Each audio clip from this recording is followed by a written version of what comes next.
Hello and welcome back to the Stepping Into Yourself podcast. I am your host, Tori Stauffer, and I am so glad you are here. Today we are talking all about gratitude. This whole thing, everything that I'm doing, the way I am living my life, everything that has happened in the last, 6 years has been part of a manifestation journey that I've been on. Now, why didn't I just call my podcast something about manifestation? Partially because what I have discovered, probably around year 4, was it's so much deeper than just manifestation. And I think so many of us come into all of this work through the door of manifestation, whether you read the book The Secret or found a podcast or just started hearing chatter about manifestation. That really is how I started. And my journey started with cancer, right? Is manifesting the result I wanted out of cancer. I had triple negative breast cancer. And on paper, breast cancer, it's, pretty high survival rates, but the type I had a lower survival rate. And so, my automatic way of doing things in my life to that point had been a little bit of a negative path. And I had an amazing life, but if I was noticing my habits, I was a little bit of a quitter. When things got hard, I was a bit of procrastinator. I know that ADD plays into this, but my constant thoughts were always complaining. I was raised by a chronic complainer and I love her dearly. I don't think she has the ability to not. But, the way you are raised very much forms who you are. And I was always finding the problem. I was always finding something to fix. Now, that did make me very successful in a lot of ways. In my business, it made me super successful because it didn't matter how amazing it was. I was always finding the flaws and always improving. So that's really good in some aspects, but it also was very negative for my psyche and for my self-concept, and who I believed I was and what I believed I was capable of was very tied into a little, I don't want to call it negativity, but it was more negative thought patterns. It was something bad would happen and I would say, of course it did. Or the kids would be acting up and I'm like, of course they are, because that's what they always do. And when I got cancer was the first time in my life I decided to change how I was thinking about things. And I decided to believe that everything was going to be fine. And I started telling myself that over and over. Things are always working out for me. Things are always working out for me. And then I started looking for evidence of that, right? Looking for evidence of times that has been true in my life. And so I didn't realize it at the time, but that whole cancer journey was the start of my manifestation journey. And then when we came out of my cancer battle, my first cancer battle, one of the things that happened was I was falling back into my old life that no longer felt the same. It no longer fit the way I was rewiring my brain. And so that's kind of how Florida happened. That's how at the time we lived in Philly. And I started dreaming of a life that was a little bit more like how my husband and I grew up, which was, we actually both lived in, it's a long story, but my husband and I both lived in Mobile, Alabama when we were young. Our dads have worked together since before I was born, and I've known them my whole life. But the way we grew up in Alabama was very family centric. It was kids out in the cul-de-sac playing on their bikes all day. It was, just kind of an old school way to grow up. We moved back up to Philly, right? And my husband and I were raising our kids in the suburbs in Delco. And we did a trip when my oldest was a senior in high school. We did a trip back down to Mobile to show them the original Mardi Gras, take them around to all the places we grew up. And the Airbnb that we stayed at was in a neighborhood not completely dissimilar from ours growing up. And our kids were out with the neighborhood kids running around and playing. And that was like the first little inkling that I really love a life that looks like this, that's a little slower, that's a little more family-centered, that's a little more ease and enjoyment and loving life, and not the hustle, grind that my husband and I were living. And so post-cancer, that kind of pinged on for me again of something I was interested in.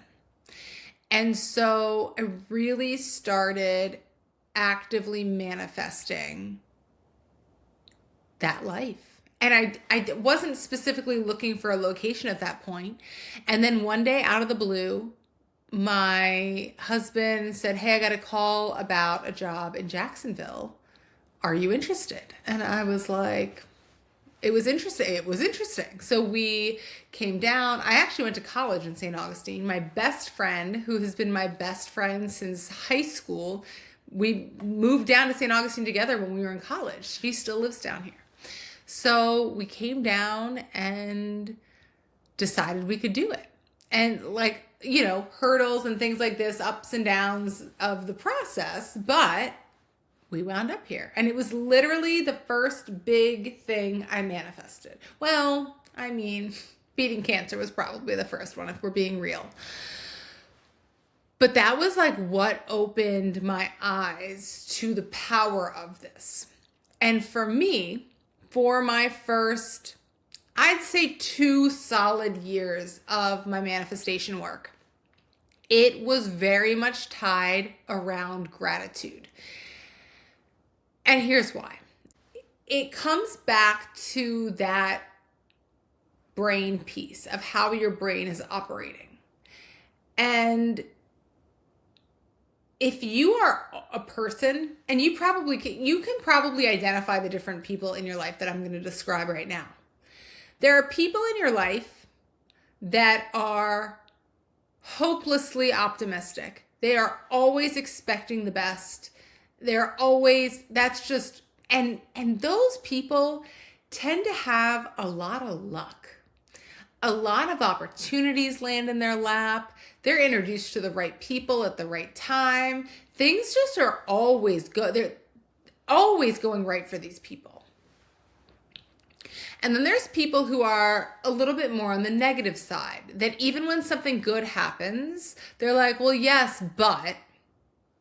And they're always waiting for the other shoe to drop. And those people tend to have really terrible things happen to them all the time. My daughter is one of them. She is an amazing human. She sees the worst in every situation, and she has the most crazy, horrific, awful things happen to her. Listen, I am actively trying to get my daughter on the manifestation train, but it's not her fault. It's not like she's not cursed. Her brain is looking for problems. Someone who is positive, their brain is looking for positives. And okay, we're going to go a little sciencey for a second. Bear with me. There is this thing in your brain called the reticular activating system. And it is basically your ability to notice things. At any given time in the world, as you are barreling through life, there are millions, if not billions, of bits of information every second of every day coming at you all at once. Boom, boom, boom, boom, boom.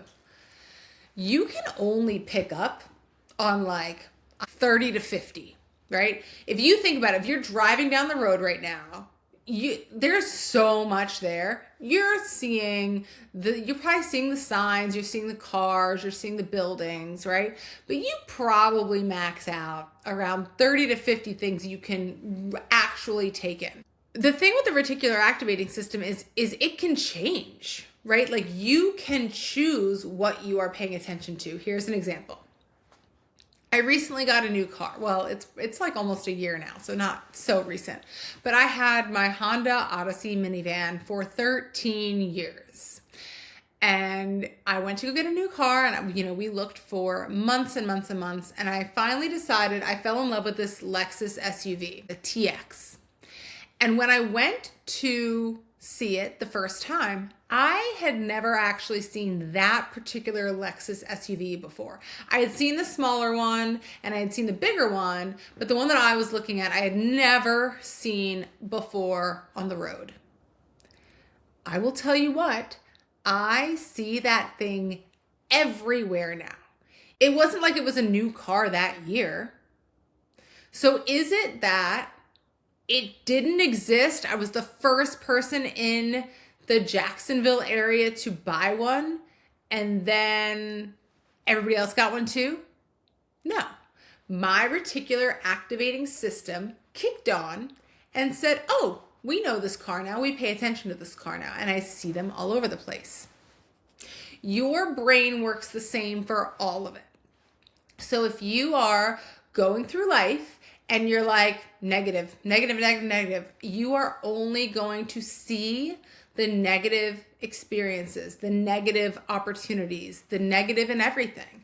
But if you're going through life with everything always works out for me, you're going to get opportunities that you would not have otherwise. And so the vehicle for me that really helped to retrain my brain was gratitude. Now, there are other things that do retrain your brain. Like affirmations are incredible for this. I struggled with affirmations because I felt like I was lying to myself in the mirror. It felt silly, which I don't mind doing silly things. I'll do silly things. But I really struggled at first to do anything like that because it's like, you are powerful, you are strong, you are fierce, you are all of these amazing things that I didn't yet feel. And so I also do believe your brain can tell when you're lying. And at the end of the day, it's not about, yes, it's about the thought, but more importantly, it's about the feeling. So if you're saying something that's like, it's not working the same. So for me, it was gratitude. And I got a journal. And I would do every single morning, I would sit down and write things that I'm grateful for. But listen, you start however you need to start. Here's what it cannot be though. It cannot be just an opportunity to say, I'm so grateful for my house, I'm so grateful for my family, and you're writing down all the things that you should write down. I am allergic to the word should. I hate the word should. I don't want the gratitude practice to be that. The gratitude practice needs to be done in a way where you can feel the gratitude. So if you're starting and you just need to write a word, fine. I give you a week of that. And then you're going to upgrade to doing it this way. Commit to like 3 things a day at first. And then if you want to go further, go further. I write like paragraphs about each thing. So it would be, I am so grateful for this incredible community that I have moved into because, and then I would describe all the things about the connections with the people that I've met, the connections that my kids have made, the pool and being able to go to the pool after school and the kids on the water slide, like just all of the things that brought me so much joy, so much gratitude. And as I'm writing, I'm allowing my heart to like fill up and overflow with that joy and that gratitude. So I would do that for 3 different things. Now, if I felt compelled to write after that and either continue with more gratitude, or if I just wanted to journal, I would continue. But I started for 2 solid years. I started every single morning like that, every single day. And any of my friends at that time that you will talk to would say, yeah, she was crazy with her journaling. And I was telling everybody to do it because it changed my life. If you look at me when I first started that practice, and then you look at me 2 years later, I was an entirely different human being. Other things got easier after that too. Like my business blew up. The opportunities, the skill, all of it was amazing because I was saying like, yes, more of this, please. Why would the universe give you more of something you can't stand? Right?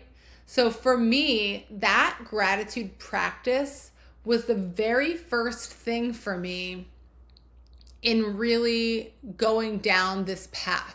That really is like kind of how all of this started, was just by allowing myself to find the positives. I truly believe that an important piece to the gratitude and the reprogramming is to start your day like that. Right? Because you're setting yourself up for positivity all day long. Yes, do gratitude at night, that's fine. It's not going to act as a tool for you if you're doing it at night, because it's not allowing you to have that vibration and that energy throughout the day. There are different frequencies that you vibrate at, right? And so when people are talking about if they're high vibe or low vibe, there's literally waves, right? Think about like a microwave, right? Your waves up and down are your vibration. So something like shame, guilt, fear, those are all low and slow vibrations. And that's like, if you think about how you feel heavy. You feel down. You don't feel like getting up, right? And then we go into like, once we pass like the neutral area, right above there is probably like acceptance, and then we've got love, and then joy and peace. Those are all, think about when you're in joy, when you're joyful, right? You're like, you can feel it. You can feel, sometimes I even get like a heart flutter. I don't know if this is true for anybody else, but I have a really hard time sometimes telling the difference between like high vibe and anxiety, because they're very similar. There's a spiky energy, right? So the gratitude will help raise your vibration into a higher vibration, because gratitude tends to be one of gratefulness, love, appreciation. So those are all on the higher vibration scale. So that's another reason that really worked for me. But honestly, the biggest thing is probably that reticular activating system. It was reprogramming my brain to always search for the positive. Oh, and so now, like, just as I drive through my neighborhood now when I'm leaving, all of those times that I journaled those feelings, I just feel it all the time now. I don't have to tell myself or remind myself to be grateful. I just live in a constant state of my heart overflowing. And I know maybe it sounds cheesy, but I truly believe that when you are in that state of overflow and love and joy and abundance inside is when it comes through on the outside. And that, which we will get into in another day, is really truly the key to manifestation, is to tapping into the feelings. It's not about the stuff. The stuff comes from the feeling. Here's a really easy way also to think about reprogramming. So we have these synapses in our brain, right? These neural synapses, and it's the different parts of our brain, and it's firing information over these synapses. So think about it like maybe like a park, like a state park or something, and you're going to go for a hike. there's like a main paved road, but off of that, there's all these different paths. Think of those as like your synapses, right? Is that people have trotted down those paths so many times that they have worn in these trails, right? Are they paved? Are they permanent? Absolutely not. They've been traveled so many times in such a repetition that it has become a path, right? So think of that like our belief system. We've thought thoughts so many times that they become a belief, and that trotted down path is the belief. It takes something like 600 plus times of thinking a thought to make it become a belief. So starting to do something like a gratitude practice, and especially if you have like a mantra, like my mantra was everything's always working out for me. I will change my mantras from time to time, but I will always come back to those. And they're just things I don't say them like out loud in the mirror. I just say them to myself sometimes. That has created a new neural pathway, right? I've created a new trail by saying something over and over again so many times that I believe it. And so the gratitude really helps with that, as well as helping to form those new neural pathways. So when you're doing it, it's like once you kind of form these new pathways, the old ones start like getting overgrown again because people aren't trotting them.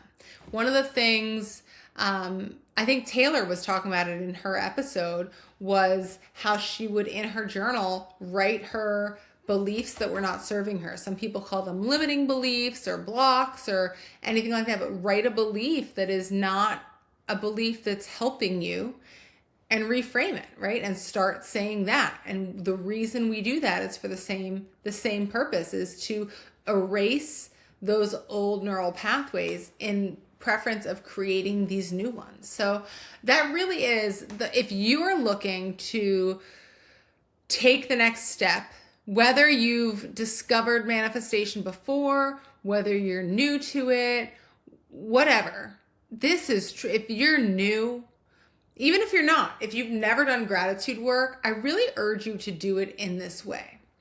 I also want to give you permission to be in the practices that are serving you at this moment. So for me, like I said, it was 2 years solid of gratitude journaling, and I did it religiously.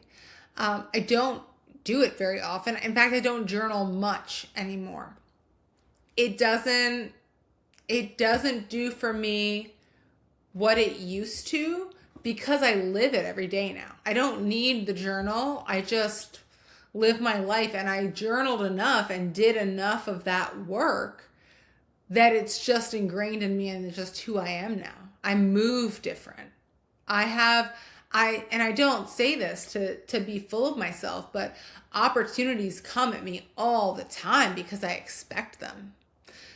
Amazing things come to me all the time because I expect them.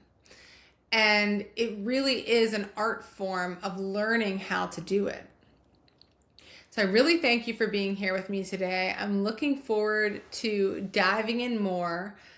Don't hesitate to reach out. Tell me what you want to hear more about. We are still new here. I am developing as we go of what I talk more about. Sometimes when we've been doing things for so long, we sometimes forget the ins and outs of what people are getting stuck on or what they need to know. So this is very much an open conversation. So you can find me over on Instagram at Tori Stauffer Photography. And we're going to start doing workshops as well. So if you are catching this later, the workshops are probably already up and going, but they are free workshops that you are welcome to drop in on. I look forward to seeing you and chatting with you. Please don't be a stranger, and we will see you next week. Thank you for joining.